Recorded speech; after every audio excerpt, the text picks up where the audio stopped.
Muchas gracias a todos por invitarme aquí hoy. Mi nombre es Sam Minsky.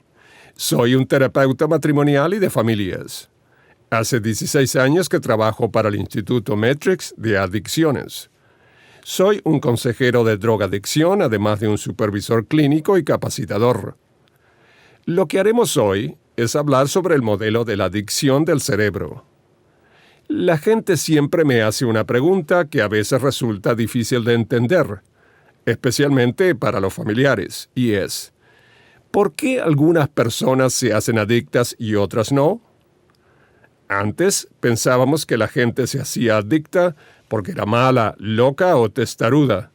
Pero ahora, debido a los adelantos de la tecnología y a los escanes y los estudios que se están haciendo, sabemos que la realidad es que para algunas personas ocurren cambios en los procesos químicos del cerebro que les hace casi imposible no seguir consumiendo drogas o alcohol una vez que empiezan a hacerlo.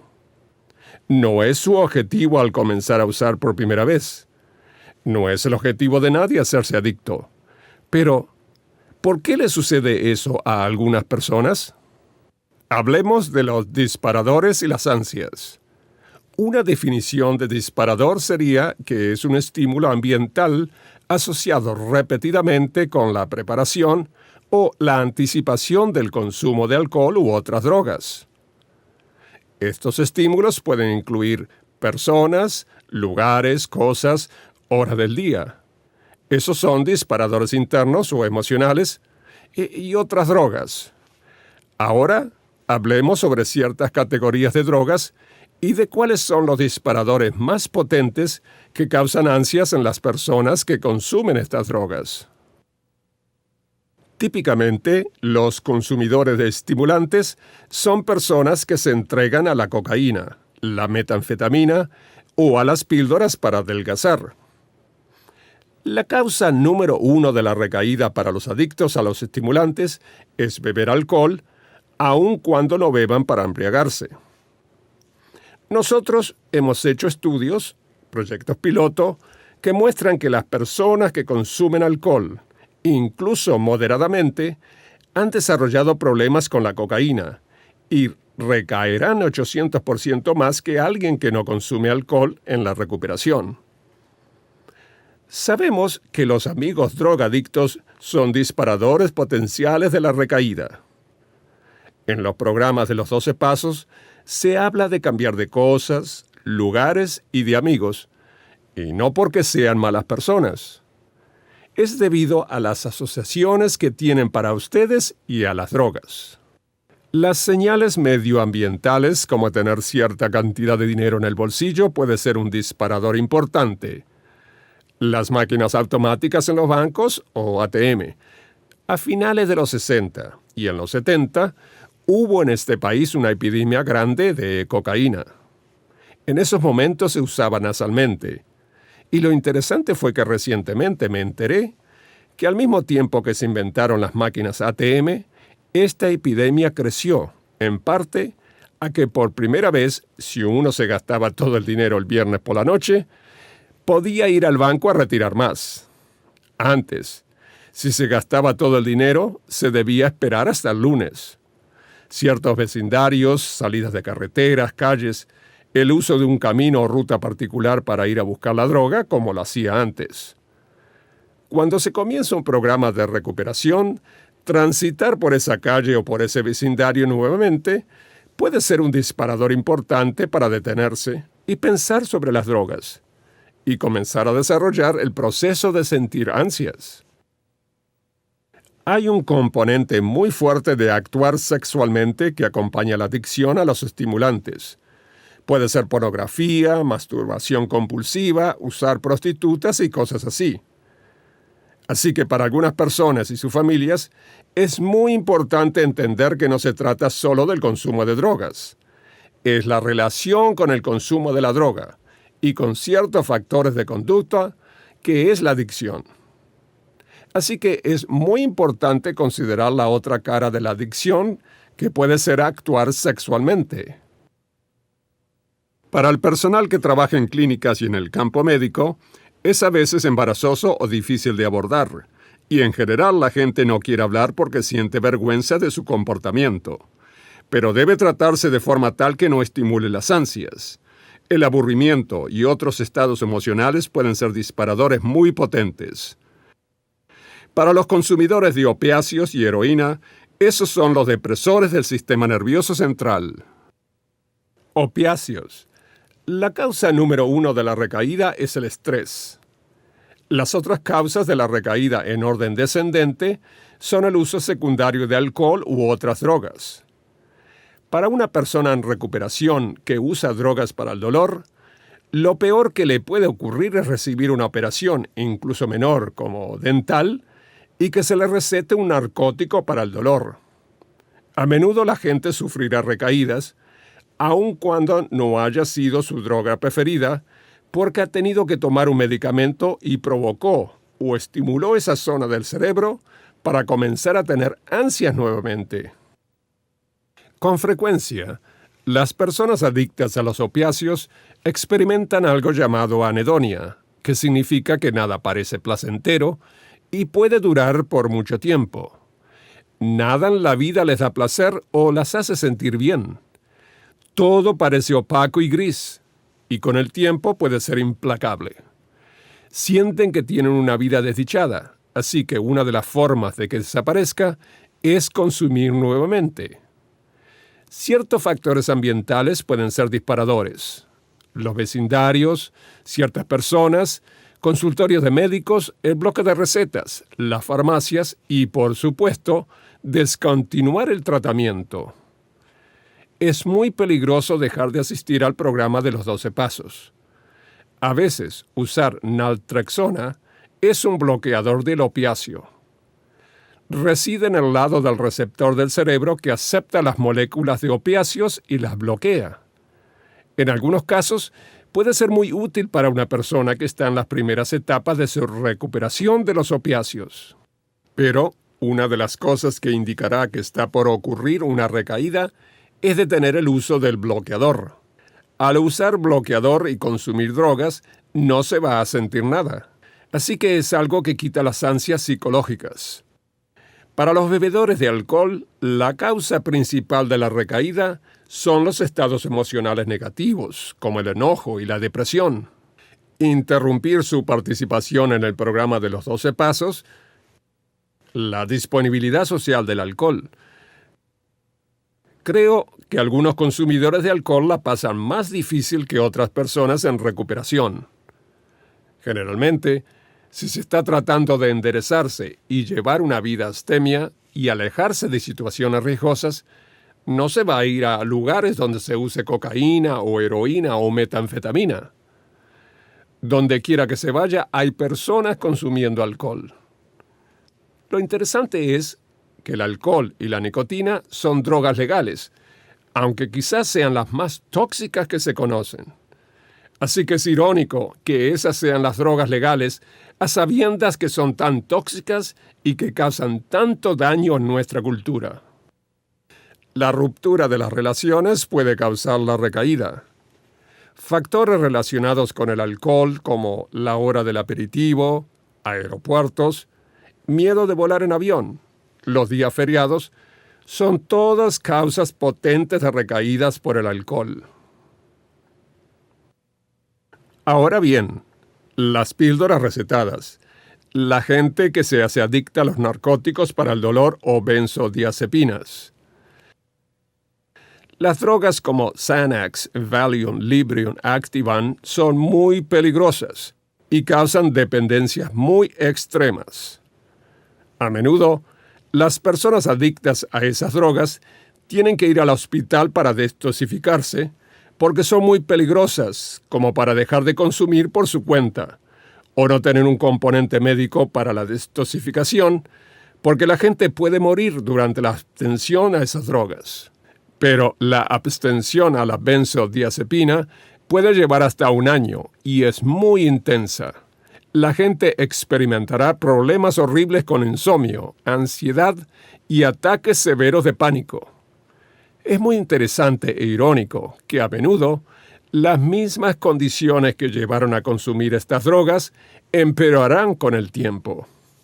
Hoy en día se está haciendo mucha investigación interesante en la Universidad de California en Los Ángeles y en otros lugares con medicación de narcóticos para el dolor, demostrando que si se tiene una condición crónica de dolor y se usan narcóticos, con el tiempo uno se convierte más sensible al dolor. Existe un experimento donde se le pide a personas que pongan sus manos en un recipiente con agua helada. Uno de los grupos que nunca usó opiáceos o narcóticos para el dolor mantiene sus manos en el recipiente por 2 o 3 minutos. El dolor se hace muy intenso y tiene que sacar las manos. Pero las personas recuperándose de los opiáceos, las que no consumieron por largo tiempo, pueden tener sus manos en el agua por solo 10 segundos. Así que si tienen una condición crónica de dolor y han estado consumiendo narcóticos como medicación para el dolor, como Vicodin o Percocet o OxyContin o algo así, con el tiempo pueden ser más sensibles al dolor. Y no es solo el físico, también estoy hablando de lo emocional. Beber alcohol es muy peligroso para las personas recuperándose del uso de píldoras recetadas, debido a que el alcohol y los opiáceos y las píldoras comparten algunos de los mismos receptores del cerebro. Así que, a veces, estas drogas causarán una tolerancia cruzada entre ellas. Cualquier tipo de dolor continuado es sumamente difícil para las personas adictas a esas drogas, y algunos de los otros disparadores serían consultorios de médicos, farmacias, bloques de recetas, botiquín de medicamentos. Yo vivo en el sur de California, en Los Ángeles, y la gente solía hacer excursiones para visitar casas en vecindarios lujosos como Beverly Hills en Bel Air, solo para robar los medicamentos de los botiquines de las casas que visitaban. Para los consumidores de marihuana, no están en ningún orden especial. Cuando estábamos haciendo investigación en esta diapositiva, no pudimos encontrar ningún orden en términos de fuerza o potencia, pero algunos de los disparadores serían ansiedad, irritabilidad, insomnio. En el sector profesional de clínicas y de investigadores, se piensa que la marihuana no siempre tiene un síndrome de abstención relacionado a ella. Puede deberse a que permanece en el cuerpo más tiempo que otras drogas. La mitad de la vida de la marihuana es 7 días. Una semana es una unidad de tiempo que permite a los profesionales de clínica saber o dejar saber a las personas el tiempo que le lleva al cuerpo metabolizar la mitad de la droga. Es una forma de medir el tiempo que la droga permanece en el organismo. La marihuana permanece en el cuerpo por largo tiempo, y si se la fumó por años o todos los días por meses, al principio no se sentirán los efectos de la abstención porque las drogas están todavía eliminándose del cuerpo. Pero un mes o 60 días después, se pueden tener efectos de abstemia porque ese fue el tiempo que le tomó a la droga para dejar completamente el cuerpo. Los amigos que consumen son un gran problema con la recaída por la marihuana.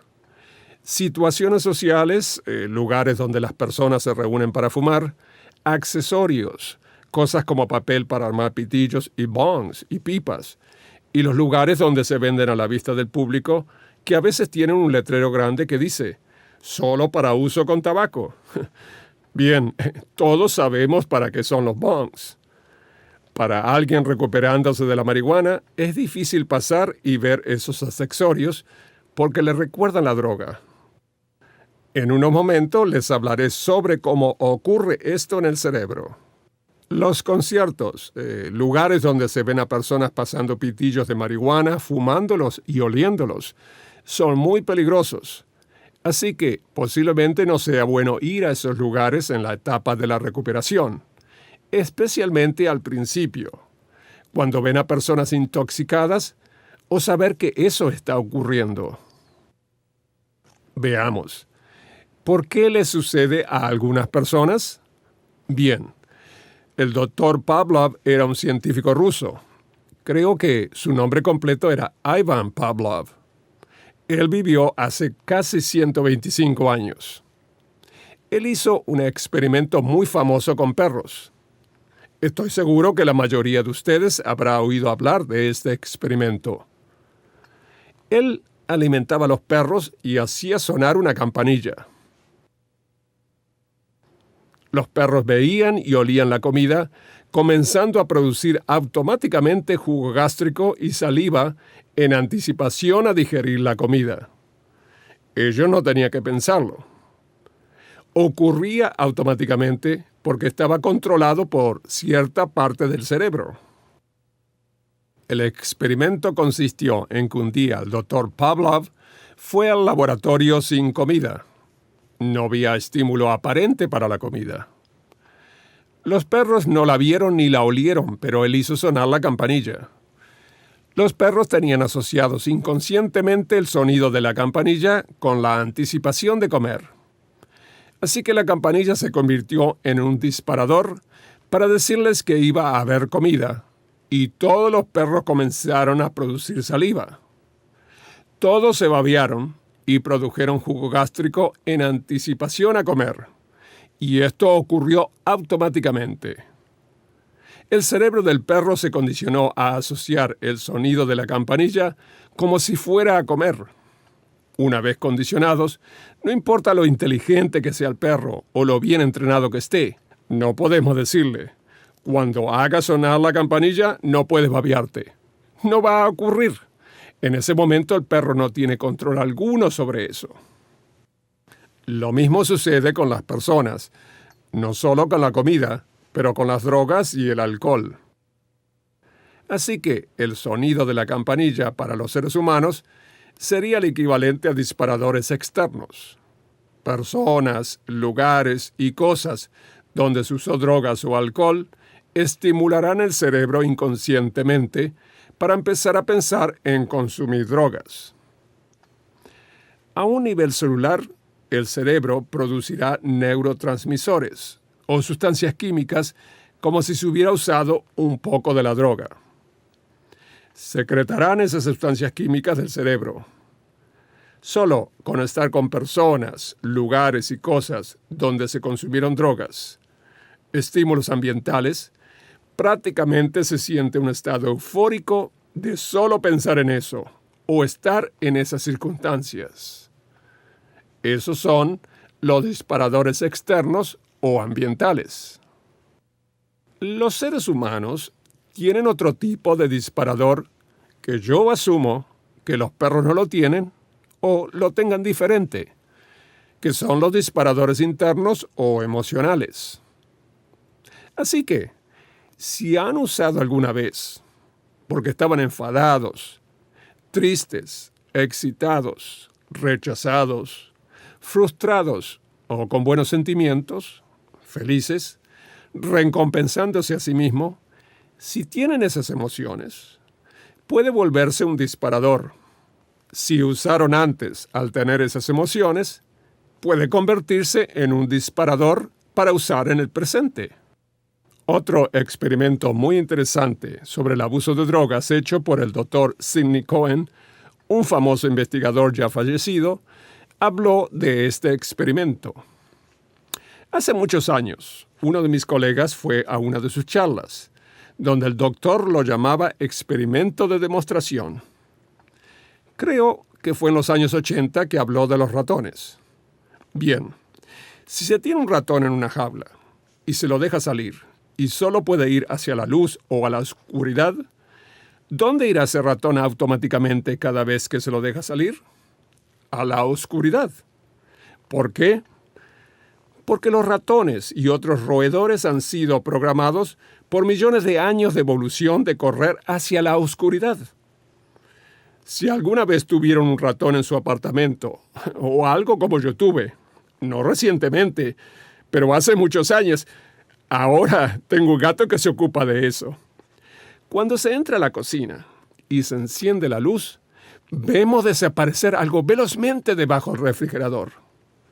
Casi no se le ve. Es como un relámpago ir debajo del refrigerador. El experimento fue sacar a este ratón y obligarlo a ir hacia la luz. Y si se le da cocaína unas pocas veces, al salir, escogerá e irá hacia la luz. La razón es que está buscando la cocaína. Así que ustedes ven lo poderosas que son las drogas, y eso es muy importante que los familiares entiendan. De esa forma, se comienza a ver esto bajo otra perspectiva. Lo que se nota es que esas drogas son tan potentes como para revertir millones de años de comportamiento de supervivencia de las especies. La razón por la cual los ratones están programados para ir a la oscuridad es para evitar ser presa de los pájaros, los zorros, los coyotes, los búhos y otros animales que se los comerían. Pero el deseo de tener la droga compele al animal a poner su vida en peligro. Así que el comportamiento de supervivencia, moldeado por millones de años, es alterado por el uso de la cocaína. Piensen un poco en personas que ustedes o sus familiares o amigos conozcan que sean drogadictas y han cometido cosas muy locas para obtener la droga y seguir usándola. Ahora la cosa comienza a tener un poco más de sentido. Bien. ¿Por qué arriesgarían ustedes su matrimonio, su salud, su vida, ir a la cárcel, destruir su carrera, perder sus dientes? ¿Por qué arriesgarlo todo por una droga si el proceso químico del cerebro no cambió fundamentalmente? Y eso es lo que pasa. Es muy útil empezar a pensar con esta perspectiva desde un punto de vista clínico. Porque si se sigue pensando que las personas lo hacen porque son malas, testarudas o están locas, nadie va a recibir ayuda alguna. Pero si la consideran una enfermedad del cerebro, entonces se comienza a pensar en intervenciones que pueden ayudar a la gente clínicamente a superar este problema y recobrar la normalidad del proceso químico del cerebro.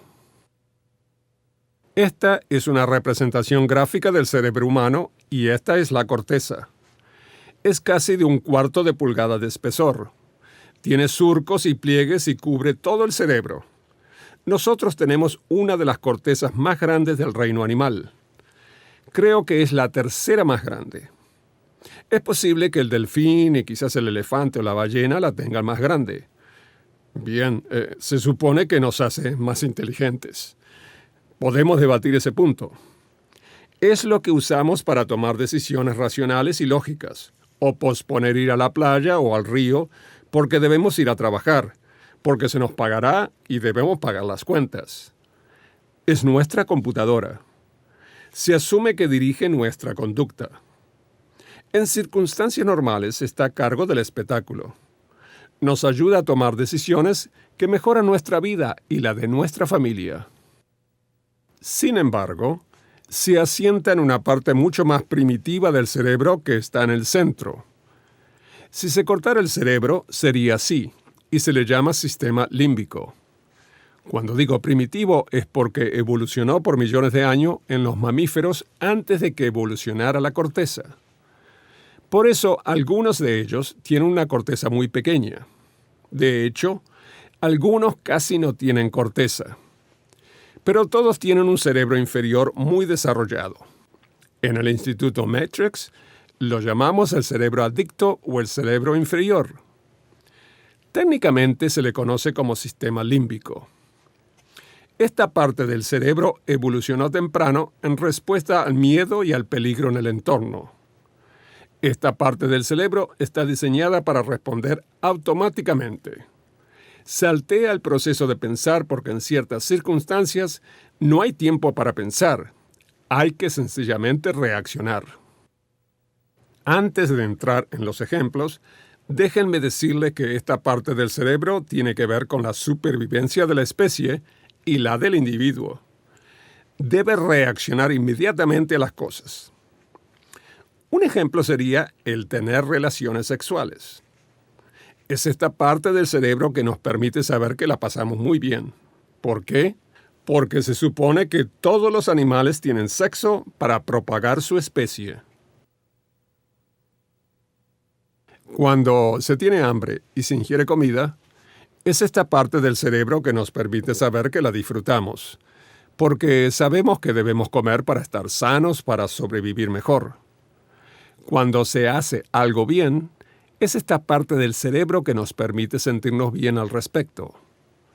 Es ese sentimiento conocido de excitación de haber hecho algo bien atléticamente, o haber cerrado un trato en el trabajo o recibido un puntaje de 98 en un examen en la escuela, o algo así. Esa es la parte del cerebro que lo recompensa. Yo voy a suponer que los seres humanos están programados biológicamente para querer aprender a hacer cosas y hacerlas bien. Y esto posiblemente se remonte a nuestro desarrollo en el pasado, cuando tuvimos que aprender a cazar y a sobrevivir en un entorno totalmente hostil. Así que estamos programados para querer aprender a hacer bien las cosas. Y la forma como esta parte del cerebro nos hace sentir bien es liberando neurotransmisores. Ustedes habrán escuchado hablar anteriormente sobre algunos de ellos: dopamina, serotonina, norepinefrina y otros que pasan por estas redes de células cerebrales llamadas canales o centros de placer, que nos hacen sentir bien, causando que se liberen estas sustancias químicas. Además, esta parte del cerebro es responsable de la reacción automática al miedo. Es donde se genera un sentido sano del miedo y de la paranoia. Ustedes notaron que yo dije sentido saludable del miedo y la paranoia. ¿Por qué? Porque nosotros, o cualquier otro animal, no podría sobrevivir si no respondiera debidamente al miedo. A veces tiene que alejarse corriendo del peligro o plantarse y pelear a un enemigo o a un animal salvaje. ¿Y saben qué? No se puede ni siquiera pensar. Es posible que se remonte a nuestro desarrollo temprano, cuando el hombre primitivo caminaba en una selva y miró hacia arriba y vio un tigre dientes de sable encaramado en un árbol. Yo no sé si el hombre y los tigres dientes de sable existieron al mismo tiempo, pero es un buen ejemplo. En una situación así, si van caminando y ven a un animal salvaje, no tienen tiempo de pensar si deben ir en una dirección u otra. Es demasiado tarde. Tienen que responder inmediatamente. Donde yo vivo tenemos unas montañas muy bonitas y a mí me gusta caminar mucho en las montañas en ciertos momentos del año. A veces, al dar una vuelta en un sendero, tengo que saltar porque vi una serpiente. Y como les digo, realmente saltar. Ni siquiera lo pienso. Uno simplemente responde, reacciona. Luego me doy cuenta que no era una serpiente. Era una ramita que parecía una serpiente. Pero la primera reacción es saltar y evitar el peligro y luego pensar en un plan de acción. Ahora bien, esta parte del cerebro causa respuestas automáticas al miedo y al peligro, a hacer cosas que nos mantienen vivos y sanos. Eso es automático. Es la parte del cerebro involucrada, en cierto grado, con todas las formas de adicción, con algunas drogas mucho más que con otras. Predominantemente, los estimulantes causan la actividad biológica en esa parte del cerebro. Con el alcohol es más un efecto global. Todo el cerebro está involucrado, pero esta parte del cerebro está muy involucrada. Los efectos de las drogas en los niveles de dopamina y las drogas de abuso como metanfetamina, cocaína, morfina, heroína, codeína, incluso nicotina, los cigarrillos, aumentan el nivel de dopamina. Y esa es la recompensa que las personas sienten cuando empiezan a usar la droga por primera vez. También sabemos que las cosas naturales como la comida y el sexo también causan un aumento de los niveles de la dopamina. Normalmente sabemos que el aumento, y es un nuevo estudio, que las drogas y el alcohol causan en los niveles de dopamina es equivalente al que la gente obtiene en niveles de dopamina de cosas como la comida y el sexo. Ahora bien, con algunas drogas como la metanfetamina, estimulantes, hay un gran incremento del nivel de dopamina y se hace mucho más intenso de lo que se experimentaría no solo con la comida o el sexo, pero también con otras drogas. Es por eso que algunas drogas causan una adicción más intensa y son más problemáticas. Y una de las razones de que la gente adicta a un tipo de drogas pararán de hacer cosas normales, como tener relaciones sexuales o comer cuando sienten hambre y cosas así, es porque les da una recompensa química mayor y con el tiempo se hacen adictas. Inicialmente, las personas toman drogas esperando cambiar sus estados de ánimo o emocionales o de cómo ven las cosas. ¿Qué significa esto? Están consumiendo drogas para cambiar su cerebro, para cambiar el proceso químico del cerebro. Pero, ¿por qué después de cierto tiempo no pueden dejar de consumir?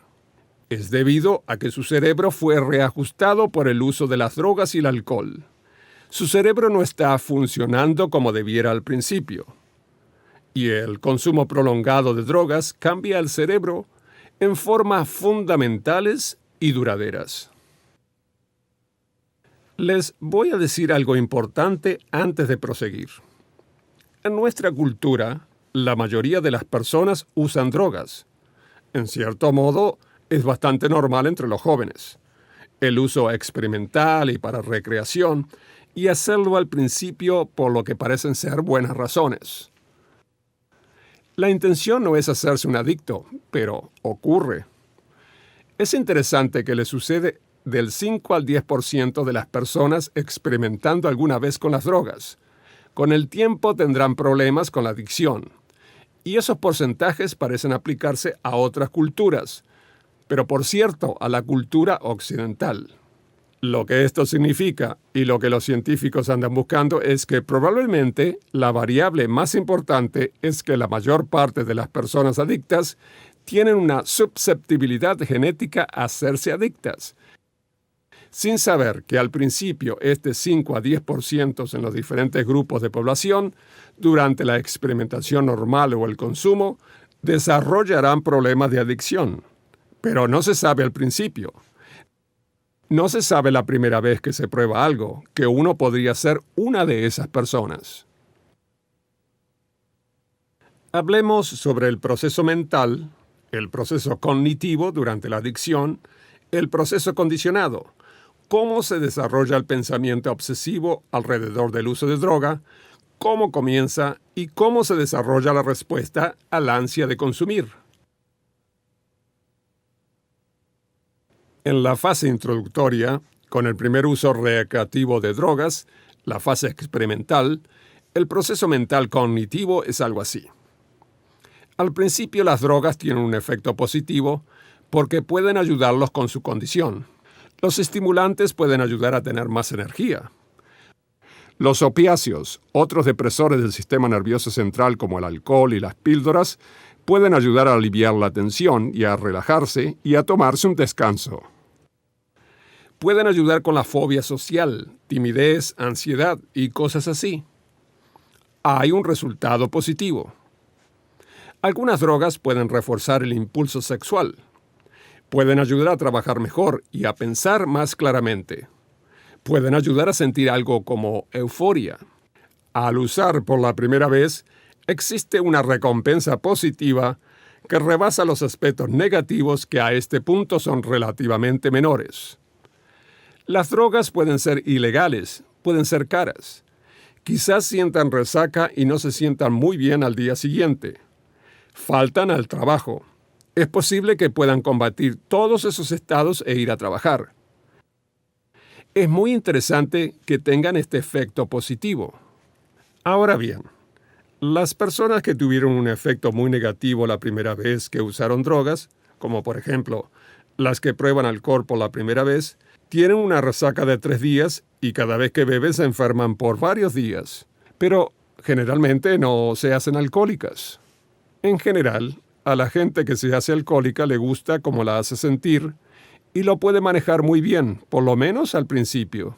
Los platillos de la balanza están inclinados hacia el lado positivo y el proceso de la respuesta al condicionamiento de Pavlov es relativamente suave. Son muy pocos los factores disparadores. Pueden ser fiestas u ocasiones especiales. Las respuestas son pensamientos placenteros sobre las drogas. No hay mucha respuesta fisiológica. El uso es infrecuente. No se anticipa el uso. Se va a una fiesta y alguien tiene drogas allí. Uno las prueba y tiene una buena experiencia. No le ocurre nada malo. Me divirtió mucho. Fue muy bueno. Así que, ¿cuál es el problema? En la mente de esta persona y en su vida, todavía tiene mucho que ofrecer. AOD significa alcohol y otras drogas. La persona sigue pensando en comida, deportes, televisión, tareas de la escuela, pasatiempos, fiesta, ejercicio, familia. Fui a esta fiesta y probé algunas drogas y me la pasé muy bien. En esta fase, la vida de esta persona es prácticamente normal. En relación a la respuesta a las ansias, es muy simple y básico. Uno va a donde se encuentran las drogas, se pone volado y se tiene el efecto de la droga. Cambia la velocidad de los latidos del corazón, dependiendo si se usa un estimulante o un depresor. Puede ir hacia arriba o hacia abajo. Con los estimulantes se logra un incremento en adrenalina, excitación y energía. Y luego se pasa a la próxima fase. Ahora se sale de la fase introductoria y se entra en la fase de mantenimiento. Los platillos de la balanza se inclinan hacia lo positivo, de manera que se obtiene alivio de la depresión, confianza, estímulo y alivio del aburrimiento. Siguen funcionando para ustedes socialmente y sexualmente. Comienzan a haber factores preocupantes con el empleo y la escuela, con las relaciones personales, el principio de dificultades financieras y con algunas drogas el inicio de la dependencia fisiológica al alcohol y opiáceos, el principio de la dependencia a nivel de los tejidos. Así que el guión típico para una persona joven podría ser ir a una fiesta. Nunca ha usado metanfetamina o cocaína, pero bebe alcohol y fuma marihuana. Va a la fiesta, se pone volado. Tiene amigos en la escuela que consumen cocaína o estimulantes y sabe que hay personas en la fiesta que usan drogas. Se marea un poco con alcohol y con marihuana. Llega un buen amigo y le dice, ¿quieres probar? Y responden, bueno, tú sabes, pero ¿por qué no? La prueban por la primera vez y se la pasan requete bien. Es estupendo y nada malo les ocurre. Así que poco a poco y con el tiempo comienzan a anticipar y esperar con ansiedad el consumir drogas. Durante la fase de mantenimiento, ahora se tienen más disparadores. Comienzan a pensar mucho en ir a las fiestas porque creen que habrá drogas allí. Antes era un poco al azar, era por casualidad. Comienzan a esperar ansiosos la llegada del fin de semana. Se ponen volados. No tienen que ir a la escuela o al trabajo por 2 días. Pueden recuperarse. La mayoría de sus amigos están consumiendo drogas ahora, pero tienen amigos que no lo hacen. Usan cuando tienen dinero extra, en ciertas situaciones sexuales o sociales. La respuesta condicionada es moderada. Ahora piensan más en alcohol u otras drogas. Obtienen un estímulo fisiológico suave en anticipación al uso. Dicho sea de paso, esto es nuevo, así que es una de las señales que el proceso químico del cerebro está comenzando a cambiar. Anticipan el uso de drogas. A medida que el consumo se aproxima, las ansias aumentan. Se comienza a tener ansias y ahora el consumo, en lugar de ser al azar, comienza a encuadrarse en un patrón de usar todos los fines de semana, o cualquiera sea la frecuencia de uso. La persona está interesada en muchas cosas todavía, pero nota más y más pensamientos sobre el consumo de drogas o alcohol. Ahora se empieza a tener una respuesta fisiológica real al acercarse a las drogas. Así como los perros tenían una respuesta fisiológica a la campanilla, uno está empezando a recibir una respuesta fisiológica a medida que se acerca a las drogas, y que se incrementa después de consumirlas. Esto es un cambio importante en el proceso químico del cerebro. Algo cambió sustancialmente y sigue cambiando. Luego se pasa a la fase del desencanto, y ahora los platillos de la balanza están inclinados. Ahora bien, en términos de aspectos positivos, se consigue todavía algo de interacción con los demás, euforia ocasional, alivio del letargo o estrés, pero lo que empiezan a ver como negativo son hemorragia por la nariz, infecciones. Se corre riesgo financiero, mucho sufrimiento en la familia. Puede estar llegando la pérdida del trabajo. Es en esta fase que muchas personas dicen, ¡alto! Ya basta para mí. Voy a poner punto final a esto. No voy a consumir tanto. Les voy a contar algo. 2 empleados trabajan juntos. Están festejando en un bar y bebiendo unos tragos y a lo mejor cocaína. Tienen exactamente el mismo trabajo. Uno de ellos mira su reloj y dice, mira la hora que es. Hasta aquí llego, me marcho. Tenemos que levantarnos a las 6 de la mañana. Su compañero que trabaja a su lado le dice, tienes razón. No puedo creer la hora que es. ¿Sabes qué? Voy a beber otro trago y me marcho también. Sigue tomando hasta que cierran el bar y se la pasa tomando por 3 días y pierde su empleo. Esa es la diferencia fundamental entre las personas que desarrollan problemas de adicción y las que no lo hacen. El individuo que no podía detener el uso estaba más en riesgo desde el inicio y no lo sabía. No es que no entendía que debía ir a trabajar, lo sabía. Solo que en ese momento no tenía control debido a los cambios químicos en el cerebro. Durante la fase de desencanto, los disparadores son todos los fines de semana, todos los amigos drogadictos. Los que no las usan nos dejan de tratar, o dejamos de tratarlos. Cada vez que sienten tensión, aburrimiento, ansiedad, toda vez que después del trabajo se sienten solitarios, la respuesta condicionada es mayor. Ahora es pensar continuamente en las drogas. Tener una excitación psicológica a medida que se acerca el momento de usar. Una dependencia psicológica, deseos muy intensos y un uso frecuente.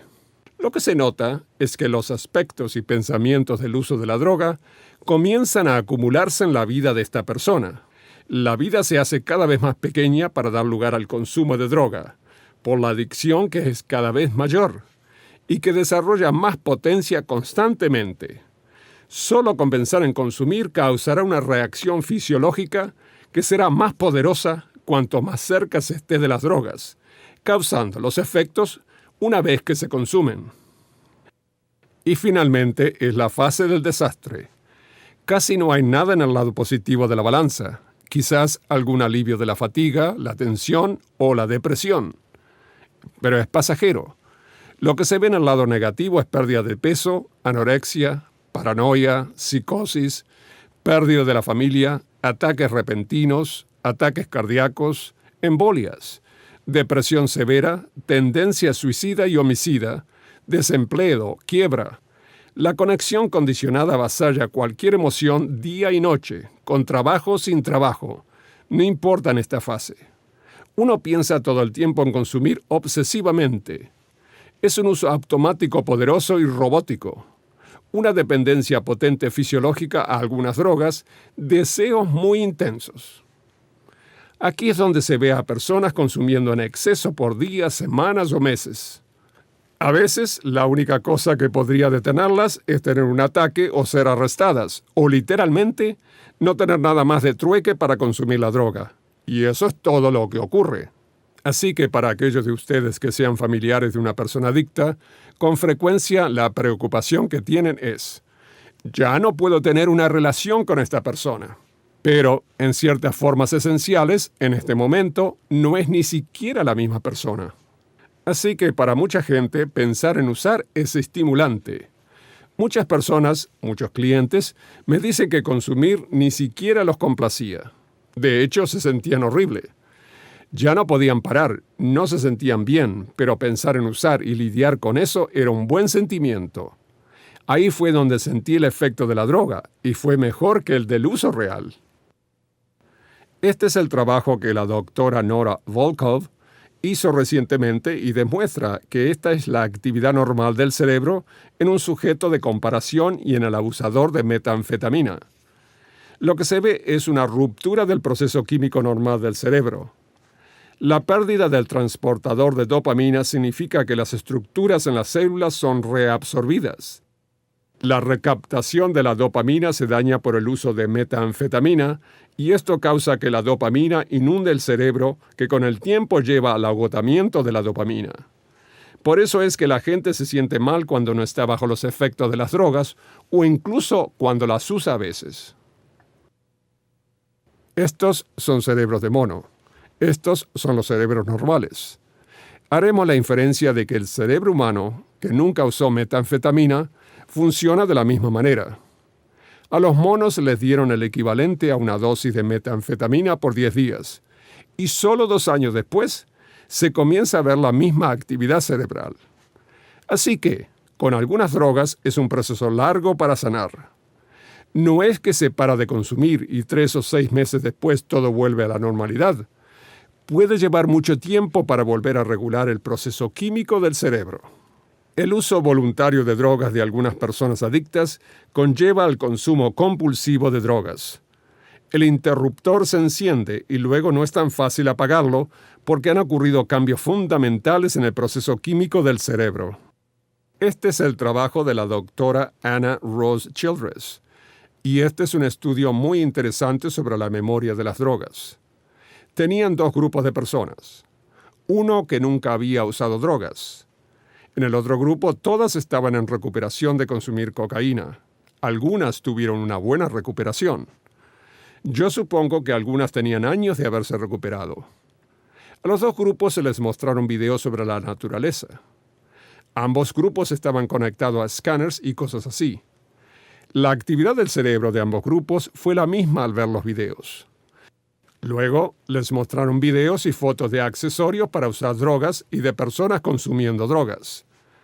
Las no consumidoras y no en recuperación tuvieron la misma actividad cerebral que cuando miraron escenas de arroyos y ríos, árboles y animales. Los cerebros de todos los consumidores de cocaína mostraron una intensa actividad en el cerebro inferior. La memoria de las drogas se quedará con ustedes por largo tiempo, quizás por décadas, y eso no significa que estén predestinados a consumir. Es posible que estén en recuperación, pero deben saber que a cierto punto, si sienten mucha tensión, si la vida cambia de cierta forma, pueden activar ese efecto.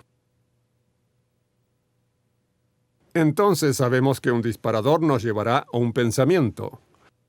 El disparador puede ser externo, como ir al mercado a comprar leche y encontrarse con su antiguo traficante o alguien que utilizó por mucho tiempo. O puede ser un disparador emocional, como tener una pelea con su pareja. Uno se enfadó mucho y luego se le atravesó un pensamiento como ¿cómo me gustaría echarme un trago ahora o aspirar cocaína o fumar marihuana o lo que sea? Ahora bien, si ustedes detienen el pensamiento en ese preciso momento, generalmente pasará a través de su consciente sin efecto. Es cuando se continúa pensando en la droga, fantasear o romantizar el pensamiento, anticiparlo una y otra vez, es que la persona desarrolla la respuesta al ansia, que es un efecto biológico. De forma que ese pequeño disparador, esta pequeña roca se convierte en una roca gigante. Y si uno está predispuesto a tener ansias por la droga, porque es un efecto biológico poderoso del cerebro, aun cuando no se quiera consumir, lo podrían hacer. Pueden arrancarlo de allí, pero es más difícil. Así que la meta es detener el pensamiento tan pronto reconozcan que lo tienen. Así que primero se debe reconocer el pensamiento. Oh, estoy pensando en consumir, porque a veces se va allí automáticamente y ni siquiera se da cuenta que uno está recreando indirectamente la situación o pensando en ella. Estas son algunas técnicas que puede utilizar y no están en orden. La que sea mejor para ustedes, pero deben parar inmediatamente. Algunas personas oran. Orar a su Dios o a un poder supremo detendrá el pensamiento en ese momento. Para otras personas es usar imágenes mentales. Así que imaginen un conmutador de alivio en su mente tan pronto reconozcan que están teniendo el pensamiento. Imagínense pulsando el botón de encendido a apagado y luego tengan otra imagen lista para reemplazar el pensamiento. Mi consejo sería tener una imagen que fue o es algo significante y o agradable para ustedes y que nunca implicó el consumo de drogas o alcohol. Para algunas personas, imaginarse estar en el trópico funciona. No lo es si está con uno de esos tragos con sombrillitas, pero imaginarse estar en contacto con la naturaleza o haciendo algo muy bien atléticamente, como marcar un gol o un home run, o cabalgar en un bosque y hacer que la imagen sea real y vívida. Así que van a pensar sobre eso, sentir el viento, el sol, imaginarse con muy buena salud. Ahora bien, eso solo no resolverá el problema. Lo que hace es darle un poco más de tiempo. ¿Me explico? No se puede depender enteramente en eso. Les dará más tiempo y les dará tiempo para hacer una llamada, hablar con un amigo o un familiar abstemio e ir a una reunión, cambiar su entorno o algo similar. Si ustedes notan que los pensamientos comienzan a volver, puede ser una señal que deben cambiar su entorno. Deben salir de su casa o ocuparse en alguna actividad que los haga concentrarse completamente. Puede ser algo muy mundano y simple. Puede ser algo grande como limpiar los cajones o el guardarropas o ajustar el saldo de su chequera. Algo que distraiga completamente su atención de forma de estar concentrados completamente en lo que hacen. Hacer chasquear una banda elástica es otra buena técnica. Se usa una banda elástica floja en su muñeca. En realidad, esta técnica ha existido casi 50 años o más en los centros chic antiguos, que tenían programas para cesar de fumar. Cuando se dan cuenta de los pensamientos sobre la droga, se hace chasquear la banda elástica. Pero no tienen que lastimarse. Muchas personas quieren lastimarse. Solo sentir un leve toque en su muñeca le obliga a pensar en otra cosa. Técnica de relajación. A veces las ansias o los deseos se manifiestan como ruidos y malestar en el estómago. Algunas personas tienen diarrea cuando piensan en consumir cocaína. La razón es que mucha cocaína es cortada con laxativo para bebés y ese es el síntoma que sienten.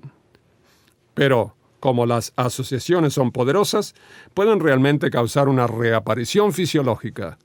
Así que si escuchan ruidos o sienten malestar al estómago, practiquen algunas técnicas de relajación. Bajen un poco la luz, pongan música agradable y suave, serénense y observen su respiración por unos minutos. Les será muy útil. Llamar a alguien. No es una buena idea guardarse adentro los disparadores y ansias. No es una buena idea pensar, bien, yo no debería estar sintiéndome así después de 5 años de abstemio y tratando de ignorarlo. Generalmente llamar y hablar con alguien al respecto lo disipará en unos minutos. Orar es muy bueno. La doctora Kathy Carroll de la Universidad Yale tiene una técnica que ella llama navegar el impulso, que para algunas personas funciona muy bien. Y eso es equivalente a acompañar el pensamiento hasta el final. Es un poco lo opuesto del pensamiento de parar. Usted está andando este pensamiento. Se navega el impulso como si fuera una ola hacia las consecuencias lógicas. Ahora bien, creo que esto funciona mejor con personas recuperándose del alcoholismo. Para los consumidores de estimulantes es posible que esta técnica no sea la mejor, porque aun cuando las consecuencias sean horribles, se activará el cerebro inferior para comenzar a desear el estimulante. La adicción es una enfermedad del cerebro que se manifiesta como una conducta compulsiva. Recuperarse de la adicción depende de su conducta y en el contexto social de cómo se usan las drogas. Desde mi perspectiva y la del modelo Matrix, el enfoque debe ser en el cambio conductual. El por qué se comportan de esa manera no es tan importante como lo que pueden hacer diferente en el futuro cuando tengan esos sentimientos o cuando se encuentren con esas situaciones y sentimientos disparadores. ¿Qué se puede hacer diferente con su comportamiento aparte de los antiguos mecanismos de bregar con los problemas farmacológicos? Nosotros tenemos un cinturón negro en luchar farmacológicamente. Sabemos cómo hacer detener las cosas inmediatamente. Por eso los adictos simplemente no pueden dejar de consumir y por qué el tratamiento es esencial. Muchas gracias a todos por invitarme aquí hoy. Ha sido un gran honor compartir esta información con ustedes. Muchísimas gracias.